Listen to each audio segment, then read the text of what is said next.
तो लोगों को प्रेरणादायक बात से अगर घर उनका पेट भरने लगे तो सभी लोग क्या सिर्फ प्रेरणादायक बात सुनेंगे और आंदोलन करते रहेंगे, परंतु ऐसा नहीं था। कुछ लोगों ने प्रेरणादायक तो बात की ही, ठीक है ना, और साथ ही साथ जो कुछ संपन्न थे उन्होंने बहुत सारा ऐसा ऐसा काम किया जिससे लोगों को रोजगार भी मिले। काहे कि विदेशी वस्तुओं को जब वो बहिष्कार कर चुके थे तो उसके बदले स्वदेशी वस्तु तो चाहिए था ना। तो स्वदेशी वस्तुओं के लिए बहुत सारे नेताओं ने क्या किया, जो बहुत सारे जो संपन्न थे, जो हमारे देश में बहुत सारे अच्छे अच्छे लोग थे, उन्होंने क्या क्या किया था उसके बारे में जरा पढ़ते हैं, ठीक है ना। तो पहला नाम आता अश्विनी कुमार दत्त का। क्या नाम आता है? अश्विनी कुमार दत्त, ठीक है ना। उन्होंने क्या किया, उन्होंने एक समिति की स्थापना किया जिसका समिति का क्या नाम था? स्वदेश बांधव समिति। स्वदेश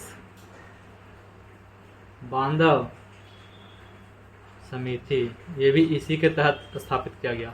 फिर एक और व्यक्ति थे जिसका नाम था क्या थी? गुरुदास बनर्जी। क्या नाम था? गुरुदास बनर्जी। क्या नाम था? गुरुदास बनर्जी। वाह, विदेशी जो काय कि पहले ही बोल दिए कि स्टूडेंट लोग क्या करेंगे, स्कूल स्कूल नहीं जाएंगे, विद्यालय विद्यालय नहीं जाएंगे, ठीक है ना। काहे कि ये विदेशी लोग चलाते हैं, तो उन्होंने क्या किया, अपना यानी कि हमारे देश का एक शिक्षा नीति अपनाया गया, ठीक है ना। तो ये भी क्वेश्चन पूछ सकता है अभी टीचर के एग्जाम आने वाला, तो ये भी कुछ क्वेश्चन हो सकता है, इंपॉर्टेंट होगा मेरे विचार से। अब इम्पोर्टेंट नहीं है कि है, ये डिपेंड करता है क्वेश्चन छापने वाला पे कि इससे भी क्वेश्चन पूछ सकता है, ये जो टीचर का एग्जाम होने वाला उसमें। तो गुरुदास बनर्जी ने क्या स्थापित किया? तो उन्होंने 15 अगस्त 1906 को राष्ट्रीय शिक्षा परिषद की स्थापना की। यानी कि अपने देश का, यानी कि विदेश का पढ़ाई नहीं करेंगे। आप किसका पढ़ाई करेंगे? अपने, कि जब विदेशी चीज का बहिष्कार हो रहा था अपना देश में होगा ना, तो राष्ट्रीय शिक्षा परिषद का क्या किए? स्थापना किए। ये भी पूछ सकता है, मैं नोट भी, ठीक है ना। तो ये भी क्वेश्चन पूछ सकते हैं कि राष्ट्रीय शिक्षा परिषद का स्थापना किसने किए? तो गुरुदास बनर्जी ने, ठीक। अब ये सब तो बात हो गया, ये सब तो बात हो गया, ठीक है ना। कुछ कुछ क्या किया गया? कॉलेज का स्थापना किया गया, ठीक है ना। कौन कौन कॉलेज का स्थापना किया तो उसके बारे में समझते हैं, ठीक है ना। तो इसी के अंतर्गत, राष्ट्रीय शिक्षा परिषद के अंतर्गत, इसी के अंतर्गत हमारे देश में एक कॉलेज बना जिसका नाम क्या था? BN college. इसी परिषद के अंतर्गत क्या क्या बना, और BN कॉलेज का मतलब क्या होता है?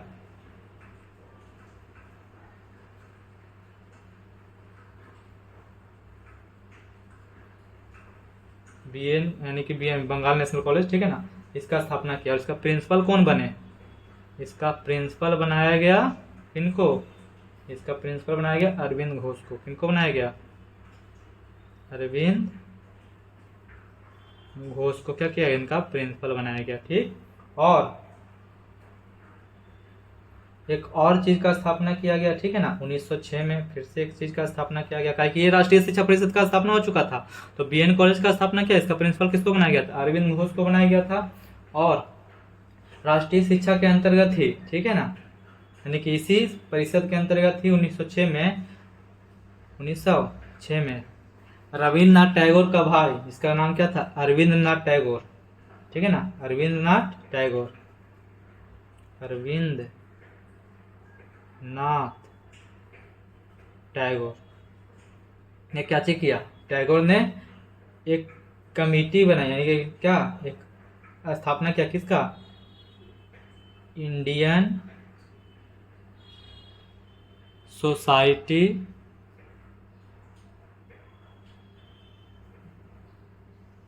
ऑफ ओरिएंटल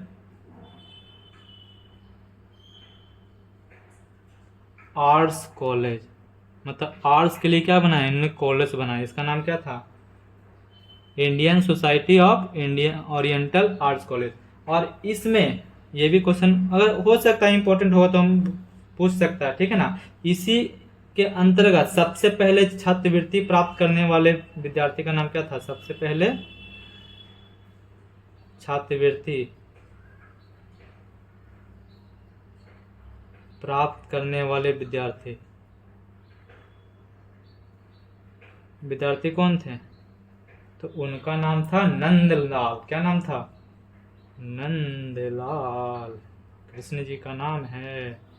ठीक है ना, ये इतना था। ठीक, तो आगे बढ़ते हैं, ये भी मिटाते चलो, जरा आगे बढ़ते हैं। ठीक, ये तो हो गया स्टूडेंट के लिए। क्या हो गया? स्टूडेंट जो विद्यार्थी था उसके लिए क्या काम हो गया। परंतु अब जो मजदूर लोग थे जो काम करते थे उनके लिए क्या किया गया? ठीक है ना, तो उनके लिए भी कुछ लोगों ने क्या किया, आगे आए और बहुत सारा क्या किए, फैक्ट्री का नाम अपना अपना फैक्ट्री चाहिए, अपना अपना दुकान खोले।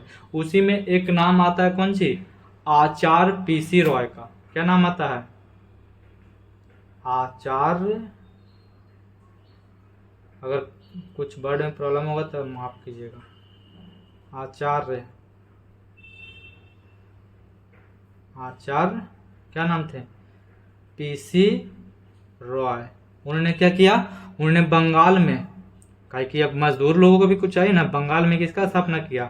तो केमिकल्स मिल का, यानी केमिकल्स कारखाना का स्थान रखें, केमिकल्स फैक्ट्री का क्या किया, का स्थापना किया। तो ये भी क्वेश्चन पूछ सकता है, इंपॉर्टेंट है, पूछ सकता है। ठीक है ना, आगे बढ़ते हैं। अब अंग्रेज को कौन सी हुआ?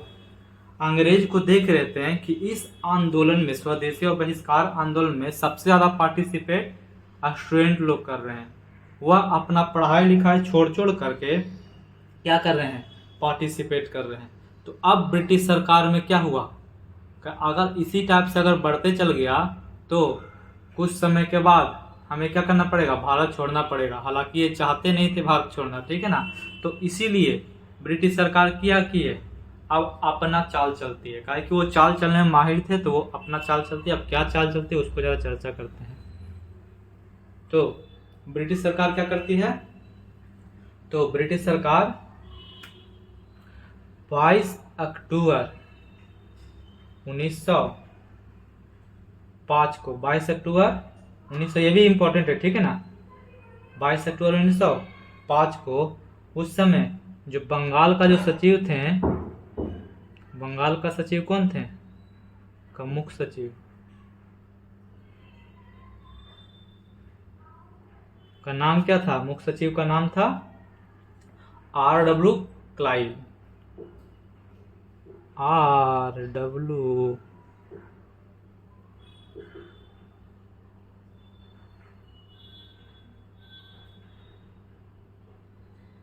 क्लाइव, ठीक है ना। उन्होंने एक फरमान जारी किया। किसके नाम? इन्होंने फरमान जारी किया डीएम, यानी कि जो होता है ना जिला का डीएम, उसके नाम एक चिट्ठी लिखा।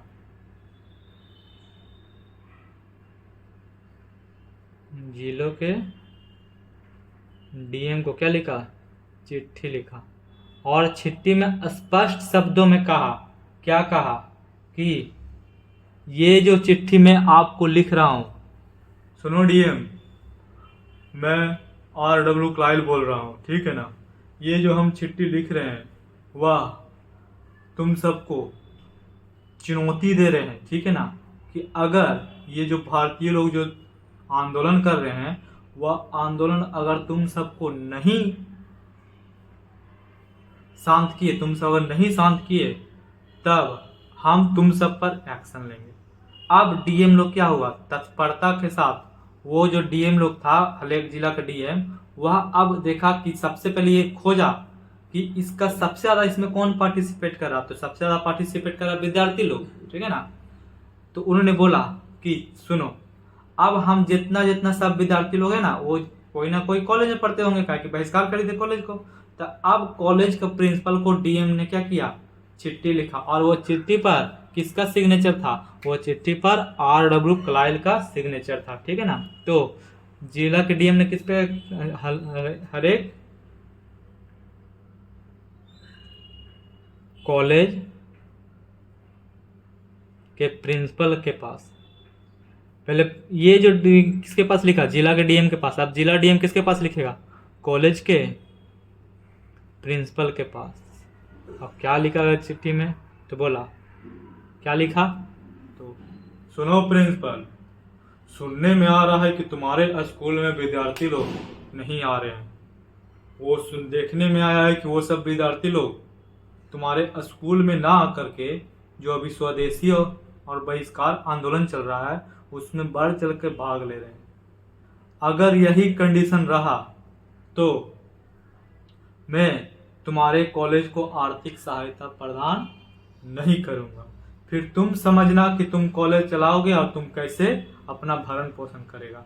इस टाइप से ये जो प्रिंसिपल को बोला, तो प्रिंसिपल क्या हो गया, अब न और न देखता, अब जो जो विद्यार्थी था वो सब पर वो एक्शन लेना शुरू कर दिया कि अगर आप सब नहीं आए तो कौन होगा, मेरा जरा आप सोचिए, अगर आप सब नहीं आइएगा तो मेरा कॉलेज डूब सकता है, आपका बच्चे लोग कैसे पढ़ेंगे।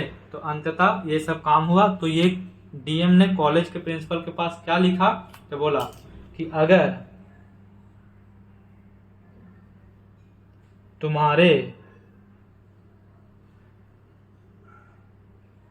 विद्यालय के छात्र आंदोलन में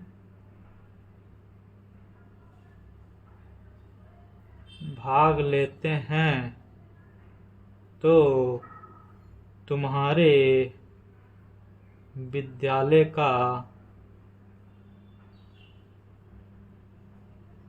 आर्थिक सहायता सरकार नहीं देगी। सरकार क्या करेगी, नहीं देगी।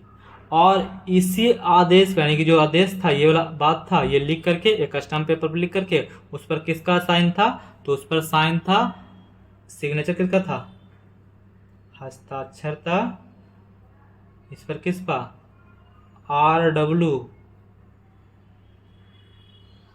कलाइल का, RW कलाइल, ठीक है। और इसी को, ये जो आदेश था उसी को हमारे देश में क्या जाना गया, हमारे देश में इसी को एक स्पेशल नाम दिया गया, एक संज्ञा दिया गया, और वो क्या था, वो था क्लाइल सर्कुलर।